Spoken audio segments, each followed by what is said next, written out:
Hello, আসসালামু আলাইকুম। কেমন আছেন সবাই? আমি আলহামদুলিল্লাহ ভালো আছি। আশা করি আপনারাও সবাই ভালো আছেন। আজকের কেকটা ছিল 1 পাউন্ডের মধ্যে চকলেট ফ্লেভারের। আর এখানে কেকটার উপরে কিন্তু ফন্ডেন্টের অনেক কাজ ছিল। ফন্ডেন্টের কাজগুলা করতে কিন্তু অনেক বেশি সময় লাগে আর কষ্ট তো আছেই। ফন্ডেন্টের একটা কেক বানাতে গেলে যে পরিমাণ সময় লাগে ওই সময়ের মধ্যে আরও 3টা কেক ডেকোরেশন করে ফেলা যাবে।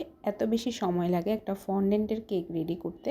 এই জন্য কিন্তু ফন্ডেন্টের কেকের প্রাইস একটু বেশি হয়ে থাকে। তো অনেক আপুরাই আছে বা আপুরা বা ভাইয়ারা আছে যারা ফন্ডেন্টের কেকের প্রাইস শুনলে অনেক অবাক হয়ে যান বা জিজ্ঞেস করেন যে এত কেন প্রাইস রাখছি আমরা। তাদের উদ্দেশ্যে একটা কথা বলি, ফন্ডেন্টের একটা কেক রেডি করতে কিন্তু অনেক বেশি সময় লাগে। তো আমরা একটা কেক যখন অনেক সময় নিয়ে রেডি করি তাহলে তো অবশ্যই সেই সময়ের মূল্য বা আমাদের পারিশ্রমিক সব কিছু মিলিয়ে একটা প্রাইস রাখবো। এই জন্যই ফন্ডেন্টের কেকের প্রাইস একটু বেশি হয়ে থাকে।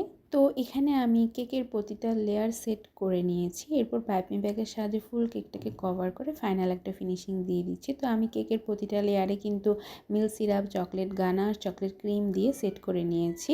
তো সব সময় বলে থাকি চকলেট গানাশটা যদি প্রতিটা লেয়ারে ইউজ করা হয় তাহলে কিন্তু চকলেট কেকের টেস্টটা অনেক গুণ বেড়ে যায়। সেজন্য আমি সবসময় চেষ্টা করি চকলেট কেকের মধ্যে চকলেট গানাশটা ইউজ করার। কেকটাকে ফাইনাল ফিনিশিং দেওয়ার পর আমি ফ্রিজে রেখে দিয়েছিলাম সারা রাত, কারণ ফন্ডেন্টের কাজ করার আগে কেকটাকে ভালোভাবে সেট হতে দিতে হয়, নাহলে কিন্তু ফন্ডেন্টের কাজ করা যায় না, কারণ হুইপ ক্রিম নরম টাইপের হয়ে থাকে। তো ভালোভাবে সেট না হলে ক্রিম ফন্ডেন্টের কাজ করা যায় না। আর কেকটা যদি ভালোভাবে সেট হয় তাহলে কিন্তু ফন্ডেন্টের ফিনিশিংও ভালো আসে। সেজন্য কিন্তু অবশ্যই ফন্ডেন্টের কাজ করার আগে কেকটাকে ভালোভাবে সেট হতে দিতে হয়।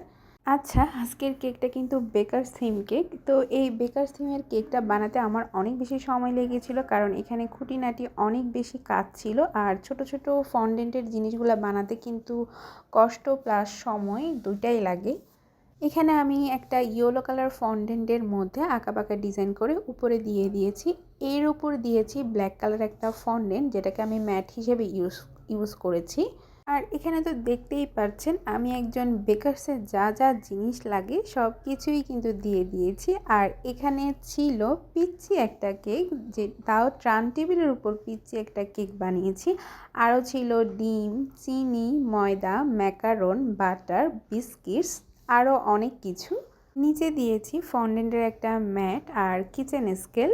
তো এটাই হচ্ছে আমার বেকারস থিমের কেক। তো কেমন হয়েছে আজকের কেকটা অবশ্যই জানাবেন। যদি ভালো লাগে তাহলে লাইক, কমেন্ট, শেয়ার করবেন। আজকের মতো আল্লাহ হাফেজ।